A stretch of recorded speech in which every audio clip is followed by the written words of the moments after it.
Await your possibility.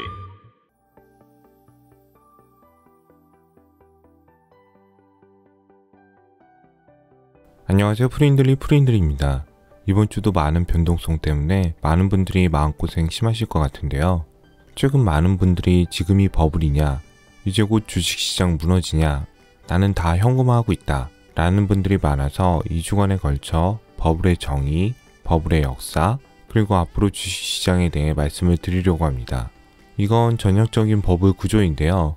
먼저 버블의 정의를 이해하시려면 그 전에 가격과 가치의 차이점을 아셔야 합니다. 가격은 보통 수요와 공급에 의해 결정이 되고 아주 객관적인 지표입니다. 반면 가치는 아주 주관적인 지표인데요. 하지만 수요와 공급을 움직이는 건 바로 가치입니다.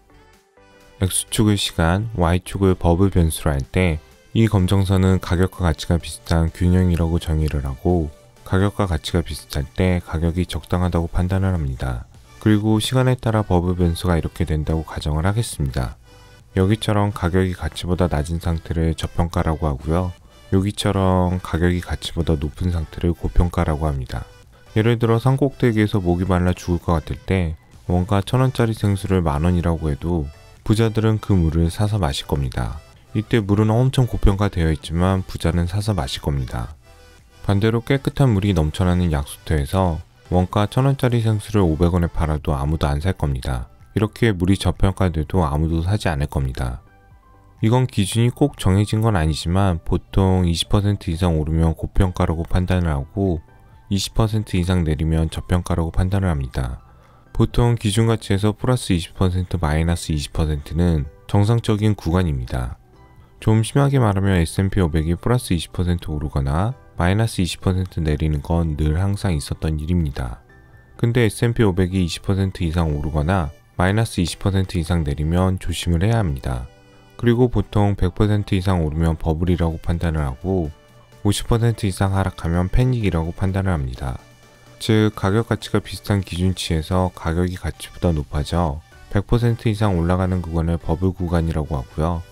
버블 후에 가치보다 가격이 떨어지는 이 구간을 버블 붕괴라 합니다. 처음에 이 전형적인 버블 구조를 말씀드렸는데요. 여기 점선으로 된 평균 가격이 가격과 가치가 비슷한 기준 가치, 기준 가격으로 보시면 됩니다.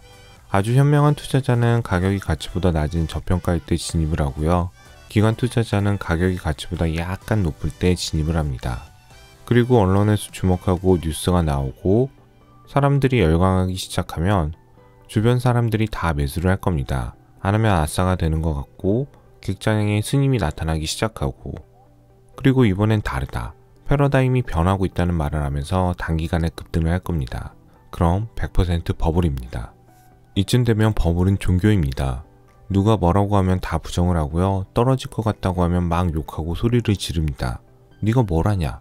근데 본인도 그닥 모르면서 유튜브 몇 개 보고 조금 오르니 신흥종교 신도가 되는 겁니다. 그리고 뚝 떨어지면 공포가 오죠. 여기서 더 떨어지면 포기를 하고요.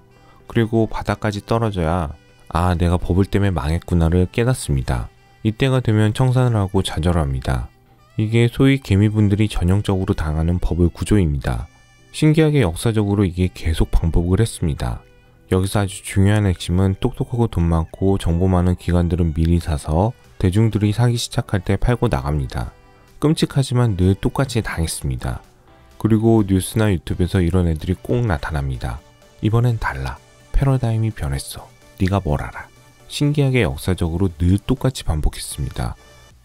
버블은 이미 서기 100년 전 로마 시대에도 여러 버블이 있었는데요. 자세한 문헌이 없기 때문에 이걸 이야기하면 또 미친듯이 달려들 분들이 많아서 배제하겠습니다. 그럼 모든 사람들이 인정하고 여러분이 한 번쯤 들어본 버블은 어떤 게 있었냐? 가장 유명한 1600년대 튤립 버블부터 이야기 드리겠습니다. 이거 아마 들어보시긴 했는데 자세히는 모르시더라고요. 1600년대 네덜란드가 스페인으로부터 독립을 하고 암스테르담이 유럽 금융의 중심지가 되면서 경제가 잘 돌아가니 네덜란드의 부자가 많아집니다. 돈 많아지면 보통 사람들이 집을 사고 집을 꾸미기 시작합니다. 보통 TV에 나오는 연예인 집을 보면 비싼 가전제품이나 고가의 스피커가 많은데요. 이거랑 비슷한 맥락으로 1600년대 네덜란드 사람들이 돈이 많아지니 여가생활을 즐기기 시작하고 집을 꾸미기 시작합니다. 네덜란드는 다른 나라처럼 땅이 크지 않아서 기본적으로 작은 집에 작은 정원들이 많은데요. 이렇게 작은 공간에 무엇을 꾸미고 자랑하려면 이쁘고 특이한 꽃이 장땡입니다. 근데 튤립은 어떤 모양이 될지 꽃을 피워야 알 수 있기 때문에 작은 집 조그만 정원을 가진 부자들에게 아주 안성맞춤 플렉스 취미생활이 된 겁니다. 사실 튤립은 양파처럼 생긴 알뿌리가 있는데요. 그 당시에는 몰랐지만 이 알뿌리가 바이러스에 감염되면 특이한 모양의 튤립이 나왔던 겁니다. 이렇게 특이한 튤립을 부자들이 점점 원하니 가격은 점점 올라가게 됩니다. 그리고 암스테르담이 금융 중심지가 되면서 모든 자금이 네덜란드에 모이기 시작하니 네덜란드의 부자가 늘어나게 됩니다. 늘어난 부자들은 너도나도 특이한 튤립을 찾기 시작하고 점점 특이한 튤립 가격이 오르니 튤립 투기가 시작된 거죠. 특이한 튤립일수록 비싼 가격에 팔리니 튤립에도 황제, 제독, 장군 등 계급이 붙기 시작합니다. 지금 코인으로 치면 비트코인, 이더리움 정도입니다. 그리고 가격이 계속 올라가니 부자들만 사던 튤립을 전 국민이 사기 시작하고요. 누군가 특이한 코인, 아니 특이한 튤립을 만들면 가격은 하루아침에 폭등, 튤립 거래를 안 하면 벼락거지가 될 것 같으니 너도나도 튤립을 사고 팔기 시작하고 운이 좋으면 하루에 수천 수억씩 벌기 시작합니다. 이게 지금 어떤 상황이랑 비슷하죠? 이 그래프를 보면 처음 튤립 가격이 5였는데 20일 만에 100을 찍습니다. 20배가 오른 겁니다. 이거 워킹데이로 12일 동안 점상 친 겁니다. 매일 30% 12일 동안 올라야 20배입니다. 이때는 튤립을 사고 싶어도 못 사요. 왜? 오늘 팔면 내일 점상 못 먹으니 손해잖아요. 여기서 끝이 아니죠. 튤립 가격이 바로 160을 찍고 최고점 180을 찍습니다. 불과 3개월 만에 36배가 오른 겁니다. 굳이 따지면 14일 내내 점상, 3주 동안 계속 상한가를 치면 36배가 오릅니다. 이때 떼부자가 된 사람들이 엄청 많은데요. 이게 잘 감이 안 오실 것 같아서 현재 가치로 말씀드리면 튤립 알뿌리 하나에 30억 정도 한 겁니다. 30억이면 우리나라 강남 아파트 한 채예요. 근데 튤립 가격이 180일 때, 즉 비싼 게 30억 할 때도 이제 튤립 패러다임이 달라졌어. 튤립이 하락한다고 말하는 놈은 너가 부자가 되길 원하지 않는 거야. 예를 들어 프린데 같은 놈 말은 절대 믿지 마. 이제 새로운 화해 패러다임이 오고 있는데 왜 머뭇거려. 지금 당장 너의 모든 돈과 영혼을 끌어서 튤립 알뿌리를 매집해. 이거 어디선가 많이 들어봤죠? 뭐뭐 패러다임이 바뀌었다. 뭐뭐 하지 않으면 당신은 벼락거지가 된다. 버블일 때 늘 빼놓지 않고 나오는 버블 구조의 특징. 패러다임은 변했다. 하지 않으면 벼락거지. 단기간 급등, 단기간 폭락. 그리고 이때도 어김없이 현명한 투자자는 한두 명씩 깨닫기 시작합니다. 이거 가격이 너무 미쳤다. 튤립은 시들면 그만인데 이게 집 한 채 값이라고? 그리고 많은 사람이 깨닫는데 별로 시간이 안 걸립니다. 그리고 다시 튤립은 3개월 만에 97%가 빠지면서 튤립 값은 5가 됩니다. 이게 그 유명한 네덜란드 튤립 버블입니다. 여담인데 아이러니하게 현재 전세계 화훼 산업 1등은 바로 네덜란드입니다. 왜냐면 튤립 투기 때문에 특이한 튤립을 만드는 스킬을 사람들이 엄청 공부해서 전 세계적으로 막강한 원예 재배 기술을 보유하게 된 겁니다. 나라의 모든 사람들이 화훼 전문가가 된 거죠. 여기서 가장 무서운 포인트는 늘 경제공황이나 폭락이 오면 제일 고통받는 계층은 돈이 없는데 몰빵한 사람들입니다. 있는 돈 없는 돈 다 끌어다 대출받아서 투기한 사람은 단언컨대 꼭 망합니다. 이건 역사적으로 계속 반복된 사실입니다. 실제 네덜란드가 튤립 투기로 고생을 많이 하기는 했지만 현명한 부자들은 돈을 많이 벌었습니다. 이미 고점에서 털고 나와서 부자가 된 사람도 많이 있긴 하지만 30억짜리 알뿌리를 몇십 개 사는 사람은 이미 돈이 많은 사람입니다. 이런 분은 돈을 많이 잃어도 많이 있습니다. 그리고 보통 부자들은 멍청하게 절대 몰빵을 하지 않거든요. 심지어는 30억짜리 알뿌리 투자로 돈을 잃었는데 30억짜리를 잘 관리해야 되니 고급 원예 기술을 자동적으로 익히게 된 겁니다.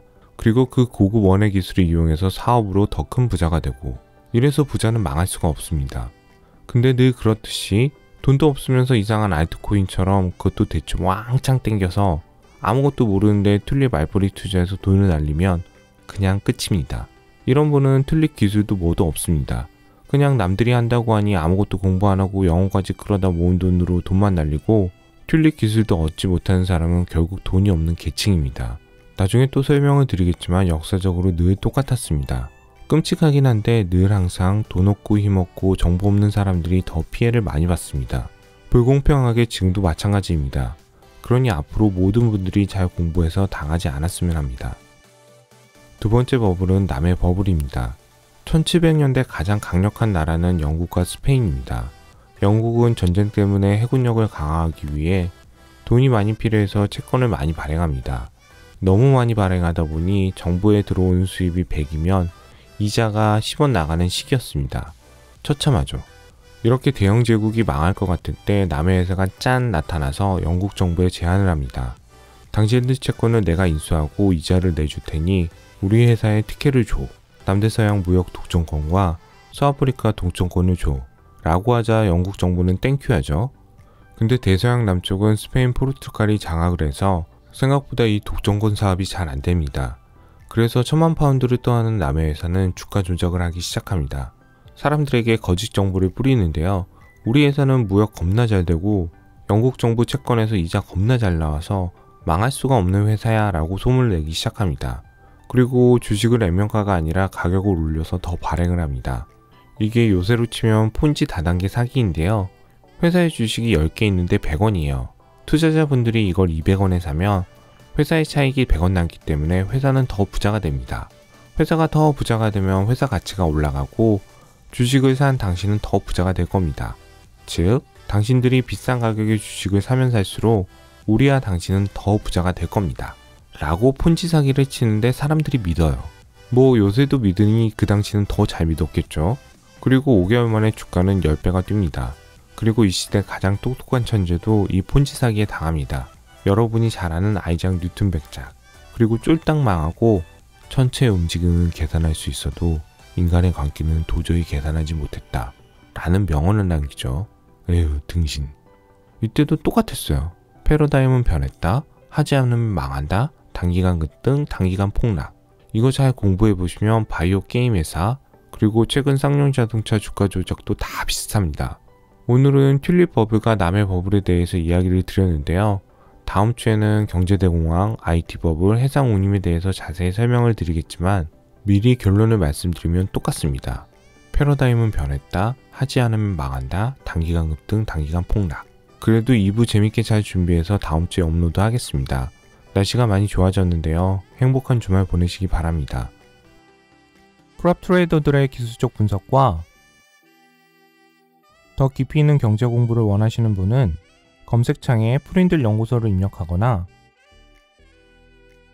유튜브 오른쪽 상단에 온라인 강의 신청을 클릭하세요.